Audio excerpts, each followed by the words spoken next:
चलो तो स्टार्ट करते हैं। ठीक है, तो आज के इस लेक्चर में बच्चों हम बात करेंगे आपके सामने class 10th Bihar board biology जीव विज्ञान। जीव विज्ञान में जो टॉपिक है उस टॉपिक का नाम है बच्चों आपके सामने लिखा हुआ है पोषण एवं पाचन। ठीक है, पोषण एवं पाचन। इस चैप्टर में जो आता है, इस चैप्टर का नाम है जैव प्रकर्म। जैव प्रकर्म। ठीक है, तो जैव प्रकर्म में जो टॉपिक है पोषण और पाचन, तो पोषण और पाचन से संबंधित प्रीवियस ईयर क्वेश्चन को यहाँ पे डिस्कस करेंगे। प्रीवियस ईयर क्वेश्चन को क्या करेंगे बच्चों, यहाँ पे हम डिस्कस करेंगे। जो कई बार एग्जाम में पूछा जा चुका है वही क्वेश्चन को यहाँ पे क्या करेंगे, हम डिस्कस करेंगे। ठीक है, तो चलो स्टार्ट करते हैं। चलो, तो पहला क्वेश्चन देखो क्या है, आपके सामने लिखा हुआ है। ठीक है, हरे पौधों में किस घटक के अभाव में प्रकाश संश्लेषण संभव नहीं है। ठीक है, ये 1 नंबर का क्वेश्चन है, 1 मार्क्स। ठीक है, क्वेश्चन देखो क्या बच्चों, यहाँ पे क्वेश्चन है आपके सामने, हरे पौधों में किस घटक के अभाव में प्रकाश संश्लेषण संभव नहीं है। तो आंसर में क्या लिखे होंगे आप बताओ।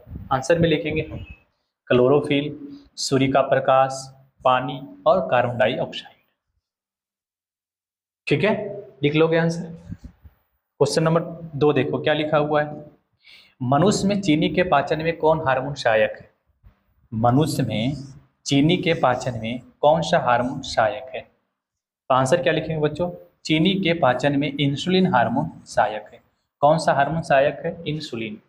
ठीक है, चलो नेक्स्ट देखो, प्रकाश संश्लेषण के लिए आवश्यक कच्ची सामग्री पौधों कहाँ प्राप्त करते हैं। बताओ, ये 3 नंबर का क्वेश्चन है। क्वेश्चन देखो क्या है, प्रकाश संश्लेषण के लिए आवश्यक कच्ची सामग्री पौधे कहाँ से प्राप्त करते हैं। तो आंसर क्या लिखेंगे बच्चों, आंसर लिखेंगे जैसे कि कार्बन डाइऑक्साइड हो गया। ठीक है, तो कार्बन डाइऑक्साइड क्या बताओ, इसे पौधे इसे वायुमंडल से रंध्रों द्वारा प्राप्त करते हैं। ठीक है, जल, पौधों की जड़ें, ठीक है, भूमि से जल को अवशोषित करते हैं और पत्तियों तक पहुंचाते हैं। सूर्य का प्रकाश, सूर्य की रोशनी जिसे क्लोरोफिल और पौधे के अन्य हरे भागों द्वारा अवशोषित किया जाता है। ठीक है, नेक्स्ट देखो, अमीबा का पाचन कैसे होता है। बताओ, क्वेश्चन देखो क्या आपके सामने लिखा हुआ है, अमीबा का पाचन कैसे होता है। तो आंसर में क्या लिखेंगे बताओ, अमीबा में पाचन खाद्य रसधानी द्वारा होता है। ठीक है, तो आंसर लिख दोगे आप खाद्य रसधानी द्वारा। ठीक है, चलो नेक्स्ट देखिए, पौधों में गैसों का आदान प्रदान कैसे होता है। पौधों में गैसों का आदान प्रदान कैसे होता है, तो क्या लिखेंगे, पौधों में गैसों का आदान प्रदान प्रकाश संश्लेषण प्रक्रिया के दौरान हरी पत्तियों के ऊपर स्थित रंध्रों के द्वारा होता है। ठीक है, लिख लोगे। चलो नेक्स्ट देखो, पित्त क्या है, मनुष्य के पाचन में इसका क्या महत्व है। बताओ, पित्त क्या है, मनुष्य के पाचन में इसका क्या महत्व है। बताओ, क्या लिखेंगे बच्चों, आंसर होगा मेरा पित्त रस आहार नाल में स्रावित होने वाला एक पाचक रस है। देखो आपको ध्यान रखना बच्चों यहाँ पे कि जो ये पित्त रस है, ठीक है, पित्त रस जो है ये सेक्रेट स्रावित होता है बच्चों अकृत में। ठीक है, और ये जमा होता है बच्चों कहाँ पे, जमा होता है पित्ताशय में।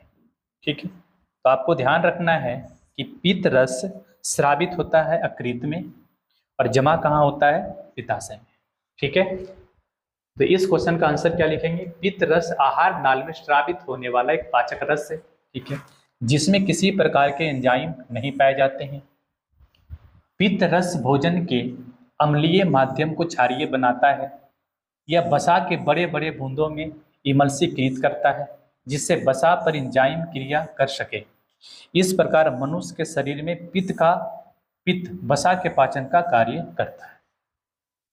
ठीक है, चलो नेक्स्ट क्वेश्चन देखो, कोशी स्तर क्या है, एक आहार श्रृंखला का उदाहरण दीजिए। कोशी स्तर क्या है, एक आहार श्रृंखला का उदाहरण दीजिए। क्या लिखेंगे बताओ, लिखेंगे हम आहार श्रृंखला के प्रत्येक चरण अथवा कड़ी को कोशी स्तर कहा जाता है। ठीक है, जैसे एग्जाम्पल देना है तो एग्जाम्पल क्या देंगे बच्चों, एग्जाम्पल दे देंगे जैसे कि देखो घास है। ठीक है, घास को कौन खाया? टिड्डा। टिड्डा को कौन खाया बताओ? मेढक। ठीक है, मेढक को कौन खाया बताओ? तो मेढक को खाने वाला कौन होता है बच्चों? यहाँ पे एक तरीके से सांप। ठीक है, सांप को कौन खाता है? जैसे पंछी, बाज, चील। ठीक है, तो पंछी लिख सकते हैं। ठीक है, चलो नेक्स्ट देखो। स्वपोषी पोषण तथा विषम पोषी पोषण में क्या अंतर है? स्वपोषी पोषण तथा विषम पोषी पोषण में क्या अंतर है? तो क्या लिखेंगे बच्चों? देखो क्या लिखेंगे, लिखेंगे हम, ठीक है, स्वयं पोषी पोषण में, ठीक है, तो स्वयं पोषी जो जीव होते हैं वो अपना भोजन स्वयं बनाते हैं। विषम पोषी पोषण में क्या होते हैं? जो जीव होते हैं बच्चों क्या करते हैं? जीव भोजन के लिए अन्य जीवों पर निर्भर रहते हैं। ठीक है, स्वयं पोषी जीवों को खाद्य श्रृंखला में उत्पादक कहा जाता है, जबकि विषम पोषी जीवों को खाद्य श्रृंखला में उपभोक्ता कहा जाता है। ठीक है, इसके लिए कार्बन डाइऑक्साइड हो गया, सूर्य का प्रकाश एवं जल का आवश्यक है, होना क्या है यहाँ पे? आवश्यक है। जबकि इसके लिए सूर्य का प्रकाश, कार्बन डाइऑक्साइड एवं जल का होना आवश्यक नहीं है। ठीक है, चलो नेक्स्ट देखो। पाचक एंजाइमों का क्या कार्य होता है बताओ? जो पाचक एंजाइम होता है उसका कार्य क्या होता है? क्या लिखोगे बताओ? क्या लिखोगे? लिखेंगे हम, लिखेंगे बच्चों यहाँ पे आंसर में लिखेंगे हम। ठीक है, पाचक एंजाइम भोजन के बड़े अणुओं को छोटे अणुओं में तोड़ते हैं। विभिन्न पाचक एंजाइम विभिन्न प्रकार के पोषक तत्वों को पचाने में मदद करते हैं। उदाहरण के लिए अमाइलेज कार्बोहाइड्रेट को, ठीक है, अमाइलेज क्या करता है? किसको पचाता है? कार्बोहाइड्रेट को, लाइपेज वसा को, और पेप्सिन प्रोटीन को पचाने में मदद करता है। ठीक है, चलो नेक्स्ट देखो। आहार श्रृंखला क्या है? एक स्थलीय आहार श्रृंखला का उदाहरण दे, बताओ। आहार श्रृंखला क्या है? आहार श्रृंखला क्या है? एक स्थलीय आहार श्रृंखला का उदाहरण दे। क्या लिखेंगे? तो लिखेंगे बच्चों यहाँ पे हम, किसी भी प्राकृतिक समुदाय में पाए जाने वाला जीवधारियों का क्रम जिसके माध्यम से ऊर्जा का स्थानांतरण होता है उसे आहार श्रृंखला कहते हैं। ठीक है, एग्जाम्पल में देखो क्या लिखा हुआ है। स्थलीय आहार श्रृंखला का उदाहरण देखो क्या है? घास को टिड्डा खाया, टिड्डा को मेढक, मेढक को सांप, सांप को, ठीक है, बाज। और देख लो पेड़ पौधे, हिरन और बाघ। ये किसका है बताओ? ये उदाहरण है किसका बताओ? आहार श्रृंखला का उदाहरण है। नेक्स्ट देखो, पौधों में गैसों का आदान प्रदान कैसे होता है? बताओ, पौधों में गैसों का आदान प्रदान कैसे होता है? ये 3 नंबर का क्वेश्चन है। बताओ क्या लिखेंगे? बताओ, लिखेंगे बच्चों यहाँ पे हम, पादप में जल और खनिज लवणों का स्थानांतरण क्रमशः जाइलम तथा फ्लोएम ऊतकों द्वारा होता है। प्रकाश संश्लेषण के विलय उत्पादकों का वहन स्थानांतरण कहलाता है। प्रकाश संश्लेषण के उत्पादकों के अलावा फ्लोएम अमीनो अम्ल तथा अन्य पदार्थों का परिवहन भी करता है। ये पदार्थ विशेष रूप से जड़ से भंडारण अंगों, फलों, बीजों तथा वृद्धि वाले अंगों में ले जाए जाते हैं। ठीक है, चलो नेक्स्ट देखो। अमीबा में पोषण की प्रक्रिया को चित्र के साथ समझाइए। ठीक है, 5 नंबर का क्वेश्चन है। अमीबा में पोषण की प्रक्रिया को चित्र के साथ समझाइए। तो आंसर क्या लिखेंगे बच्चों? आंसर लिखेंगे यहाँ पे हम, आंसर लिखेंगे, अमीबा अपने कुटपाद नामक यूंगली जैसे उबारों का उपयोग करके भोजन को घेरता है। ठीक है, जैसे देखो इसको क्या बोलते हैं बताओ? इसको कुटपाद बोलते हैं। इसी के द्वारा क्या करता है बच्चों? ये भोजन का जो पार्टिकल होता है इसको घेर लेता है और उसे अपने अंदर लेता है। ठीक है, जिससे एक खाद्य रिक्तिका बनती है। ठीक है, भोजन रिक्तिका में पाचक एंजाइम प्रवेश करते हैं और भोजन को सरल घुलनशील अणुओं में तोड़ देते हैं। ठीक है, पचे हुए भोजन को पोषक तत्व विसरण द्वारा खाद्य रिक्तिका से अमीबा के कोशिका द्रव में अवशोषित हो जाते हैं। ठीक है, अवशोषित पोषक तत्वों का उपयोग करके अमीबा द्वारा प्राप्त करते हैं और अपने शरीर की वृद्धि करते हैं। ठीक है, अब चित्र देखो इस तरीके से बना सकते हो एग्जाम में। ठीक है, चलो नेक्स्ट देखो। प्रकाश संश्लेषण क्रिया क्या है? इसका रासायनिक अभिक्रिया को लिखें। बताओ, प्रकाश संश्लेषण क्रिया क्या है? इसका रासायनिक अभिक्रिया को लिखें। ठीक है, तो पहले क्या लिखेंगे बच्चों, इसका डिफिनेशन लिख देंगे। ठीक है, कि प्रकाश संश्लेषण वह प्रक्रिया है जिसके द्वारा हरे पौधे और कुछ अन्य जीव सूर्य के प्रकाश, कार्बन डाइऑक्साइड और पानी का उपयोग करके क्लोरोफिल की उपस्थिति में अपना भोजन बनाते हैं। ठीक है, साथ ही ऑक्सीजन भी उत्पन्न करते हैं। ठीक है, अब देखो इसका क्या करना है, अभिक्रिया लिखना है। तो अभिक्रिया क्या लिखेंगे बताओ, अभिक्रिया लिखेंगे यहाँ बच्चों CO2, ठीक है, प्लस में H2O और सूर्य के प्रकाश और क्लोरोफिल के उपस्थिति में, सूर्य के प्रकाश, क्लोरोफिल क्या बनाते हैं बच्चों, ये बनाते हैं आपका, ठीक है,